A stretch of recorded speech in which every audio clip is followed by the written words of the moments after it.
cabin after my girlfriend Maya ended things, and I realized I needed 2 quiet days somewhere without people. A co-worker mentioned a state forest 3 hours north with cheap off-season rentals, so I reserved the smallest one I could find. The listing showed a 1-room cabin beside a frozen lake, wood stove, generator, and no nearby neighbors. That sounded perfect. The owner messaged me a keypad code and warned that plows sometimes came late after snowfall. I left Friday afternoon with groceries, extra blankets, and almost no phone battery. The road narrowed for the last 10 miles, and snow covered the center line. By the time I found the driveway, it was dark enough that my headlights only showed trees and blowing flakes. The cabin looked exactly like the photos, except for one thing. A second set of tire tracks curved around the side and disappeared behind it. I assumed the owner had dropped off firewood or checked the place earlier. Inside was clean, warm enough, and stocked with split logs. I locked the door, started the stove, and tried to relax. Around 9, I heard an engine outside. It idled for maybe 20 seconds, then shut off. I stood by the window, but saw only darkness beyond the reflection of the room. A minute later, tires crunched away down the driveway. No knock came. No lights crossed the curtains. I told myself someone had turned around after realizing the cabin was occupied. Still, I checked the keypad twice before bed and pushed a chair beneath the knob even though the door opened outward and the chair would do nothing. At 1:14 in the morning, the generator cut out and the room went black. The silence woke me before the cold did. Then I heard footsteps on the porch, slow and careful, as if someone were counting boards. They stopped outside the single window. I stayed in bed, listening to my own breathing. A gloved hand wiped snow from the glass. I could hear the scrape, but whoever was outside never knocked. After maybe 30 seconds, the steps moved off the porch and circled toward the rear wall. I grabbed the fireplace poker and turned on my phone flashlight. With no signal, the screen only showed the time and low battery warning. I checked the back door first. It had no keypad, only a deadbolt and chain. Snow had been brushed from the small window there, too.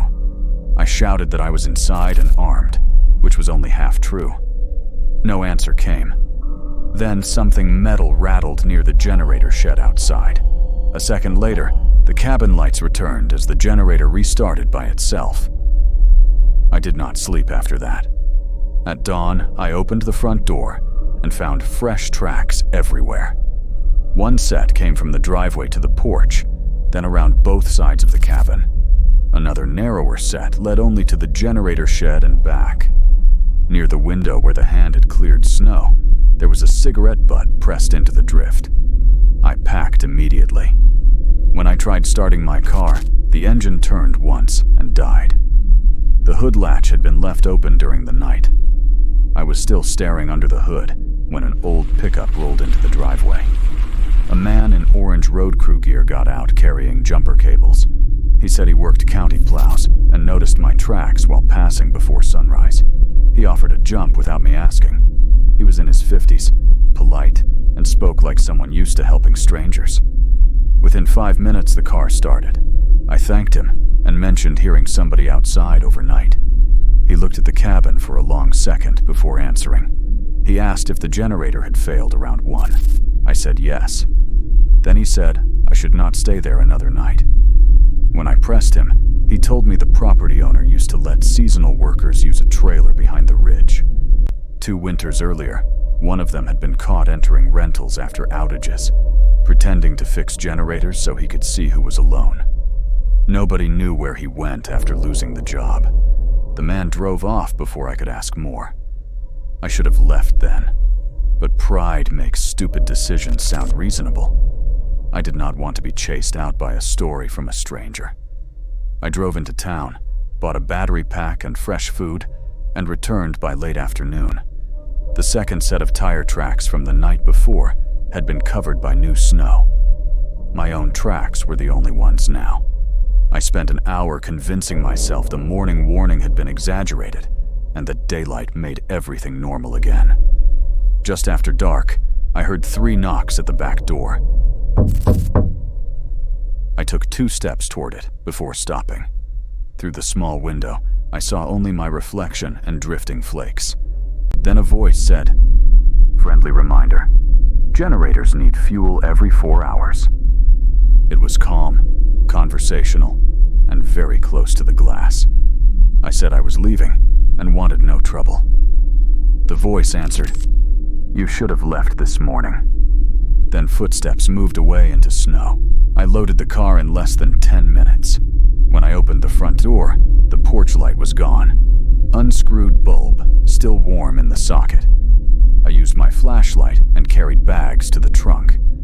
On the final trip, I noticed new footprints leading from the generator shed to the passenger side of my car. I backed away immediately. Someone coughed once from the trees beside the clearing. I dropped the last bag, got in, and locked the doors. The engine started on the first try. I did not stop until town. At a gas station, I checked the passenger door and found a folded paper tucked under the handle. It was torn from a notepad and damp with snow.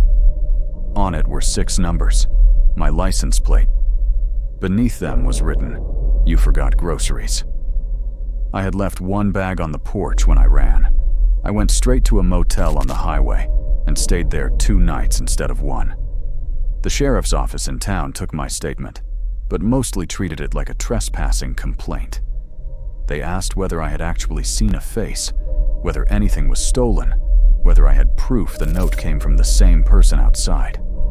I understood their questions, but hearing them made the whole thing feel smaller than it had inside that cabin. Before I left, the deputy quietly told me 2 other renters had reported disabled generators that winter, and then stopped answering calls. A week later, I charged my old phone and found 1 photo taken by accident during the first night. When I had grabbed it in the dark, the camera must have opened. The image showed only the bedroom wall and a strip of window, but reflected in the glass outside was part of a face under a knit cap, too close to the pane to belong to someone passing by. I deleted it immediately and still remember every detail. The rental listing disappeared before I could report it through the site. The owner account was gone too. Months later, I searched county records and learned the cabin property had changed hands 3 times in 4 years, each sale after vandalism claims or insurance disputes. Maybe that meant nothing. Someone knew the generator schedule, knew where I parked, knew I was alone, and kept giving me chances to leave before deciding not to anymore.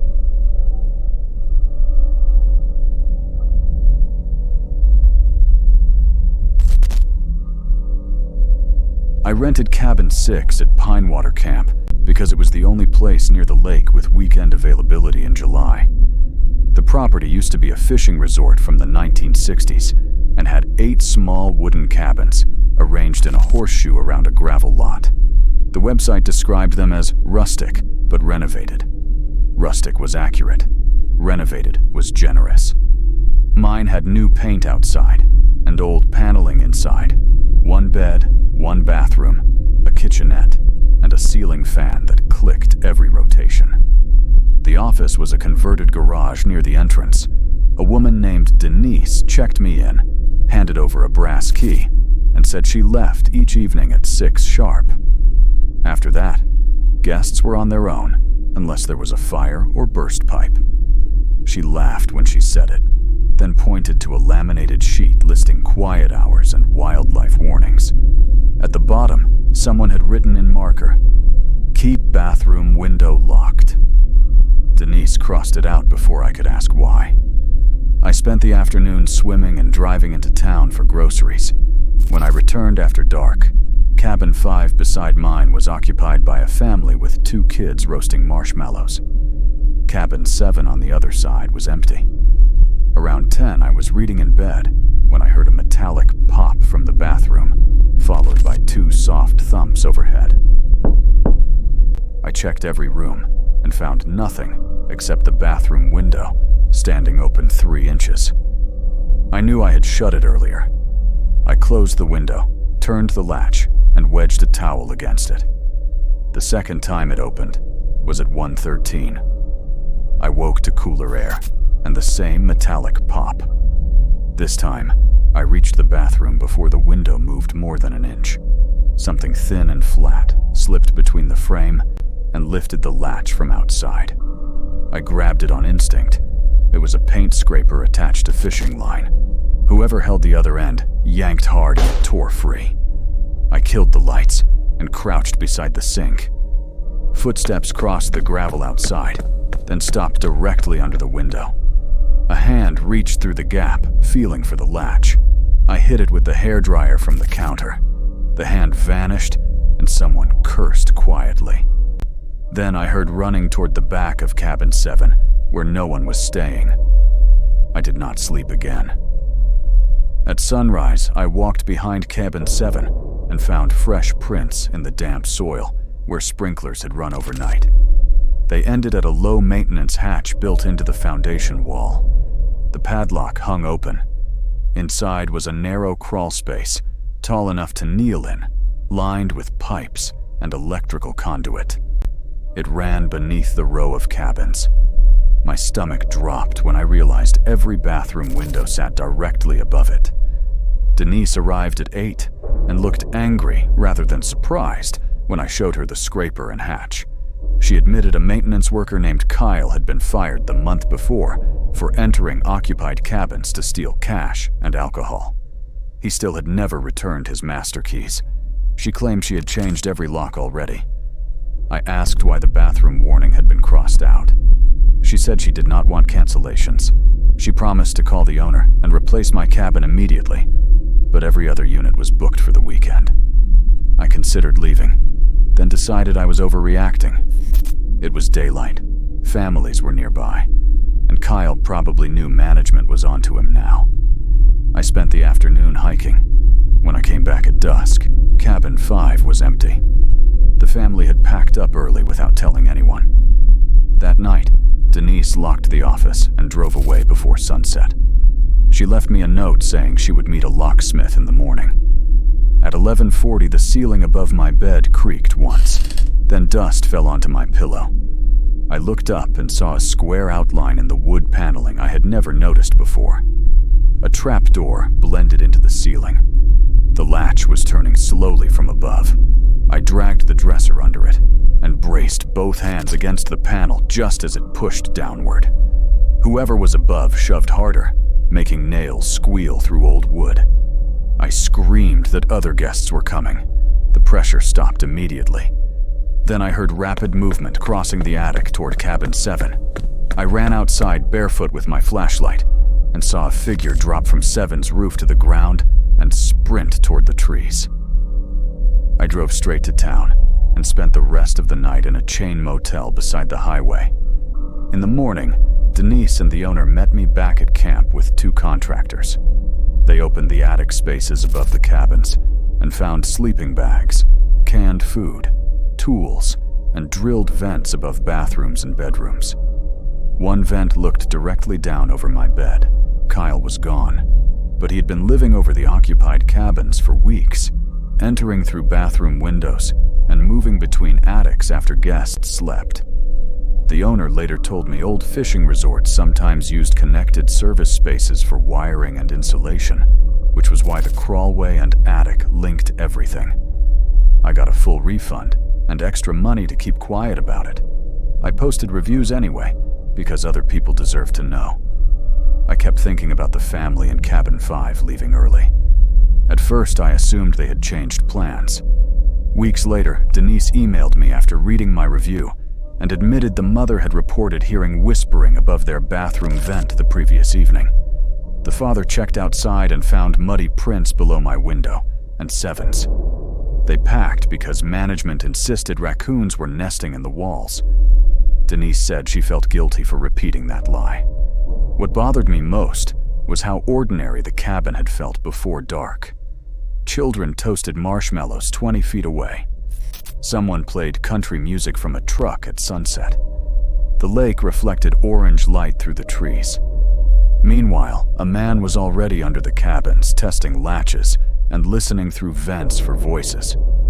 If the window had not opened twice, I might have slept through the trapdoor completely. The sheriff eventually found Kyle 3 counties away after he tried to pawn tools stamped with the resort name. Denise called to tell me because she thought it would help me relax. It did not. They discovered he kept notebooks listing guests who traveled alone, who drank heavily, and which cabins had ceiling fans loud enough to cover movement overhead. My name appeared beside the words, "Easy Sleeper." That sentence stayed with me longest.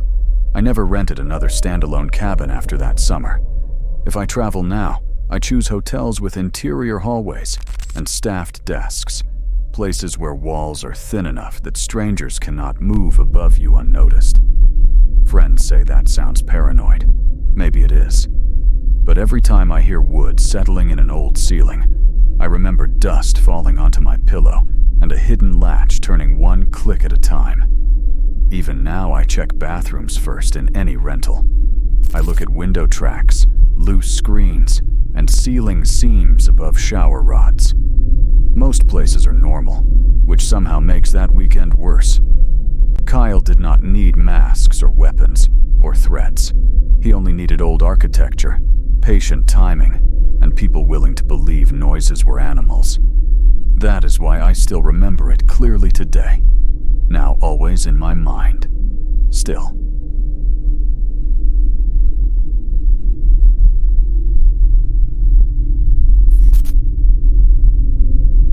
I agreed to watch the cabins because my cousin owed the owner a favor. He managed a small lakeside rental property 3 hours north and had to leave town unexpectedly for a funeral. There were 4 cabins on the property, all lined along a private road beside a frozen lake. In summer, they stayed full of families and fishermen. In February, they were mostly empty. He only needed someone to keep the wood stoves fed, clear snow from the steps, and call if pipes froze. He offered me cash for 3 nights. I was between jobs and trying to save money, so I said yes. The cabins were numbered 1 through 4. Cabin 1 was near the road entrance, 2 and 3 sat farther down by the lake, and 4 stood alone at the end near the tree line.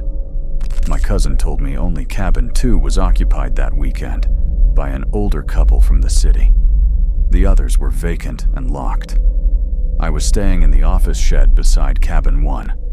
The first day was easy. I shoveled porches, checked thermostats, and brought extra wood to cabin 2. The couple there were polite but distant. The husband barely opened the door before taking the bundle from me. The wife thanked me through the gap and closed it again. I figured they wanted privacy. By sunset, snow had started again. The road out was still open, but flakes were coming down thick enough that headlights disappeared 20 feet ahead. I made coffee in the shed, watched a movie on my laptop, and listened to the wind hit the lake ice.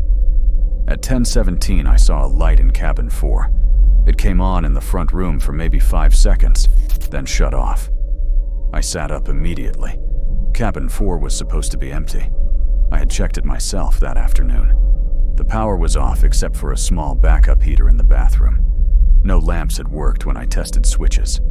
I put on boots and walked down the road with a flashlight. The snow was already deep enough to cover my earlier tracks, so my beam showed only one fresh line of footprints heading toward cabin 4. They were narrow prints, like running shoes, not winter boots. The porch was empty when I reached it. I knocked hard and announced myself. No answer. I checked the knob. Locked. I circled the cabin once. No tracks leaving the porch. No open windows. No person crouched nearby. Just the same single line of prints ending at the front steps. I returned to the shed telling myself I had missed something in the dark. At midnight, someone knocked on my door. When I opened it, nobody stood there. But in the snow outside were the same narrow prints, arriving from the direction of cabin 4 and turning back the same way. I did not sleep much after that. At first light, I went straight to cabin 4 with the master key ring. The front lock opened normally. Inside was freezing and untouched. Dust still coated the kitchen counter where I had left it. No wet footprints on the floor. No signs anyone had entered. Then I noticed the bedroom window. The latch was locked, but a thin strip of weather seal had been peeled back near the frame, enough to slide a wire inside and lift it from outside. Someone knew how to get in quietly. I called my cousin. He sounded irritated more than worried. He said teenagers from town sometimes messed around on the property because they knew winter cabins were empty. He told me to keep the keys on me and ignore any harmless pranks. That afternoon, I plowed the road entrance with the small tractor and nearly hit a backpack half buried in snow near the trees.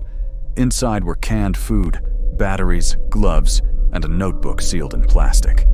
The notebook contained dates. Each page was labeled with one of the cabin numbers and times written beside them. Lights on. Lights off.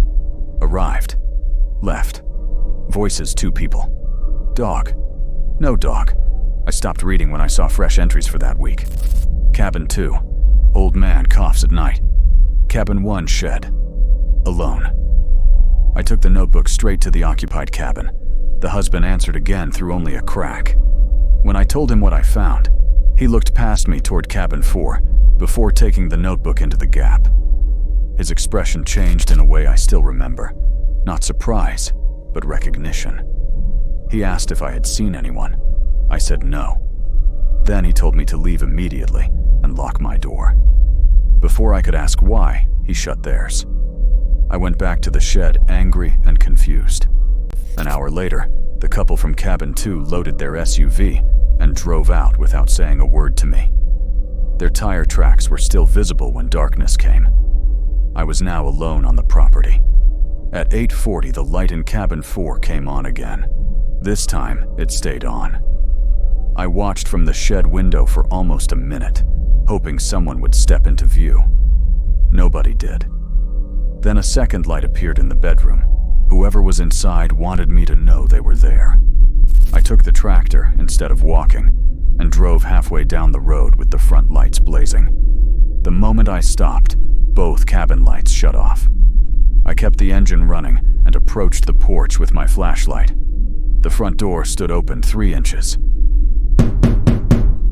I knew I had locked it that morning. Inside, the air smelled warm now, like body heat in a closed room.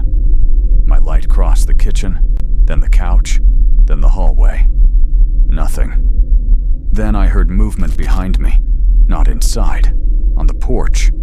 I spun around and caught a figure already stepping off into darkness, wearing a dark jacket and no hat despite the cold. Too far to identify, close enough that they had been standing outside the open door while I searched. I chased them 3 steps and sank to my knees in drifted snow. By the time I got up, they were gone between trees. I backed out of the cabin and slammed the door.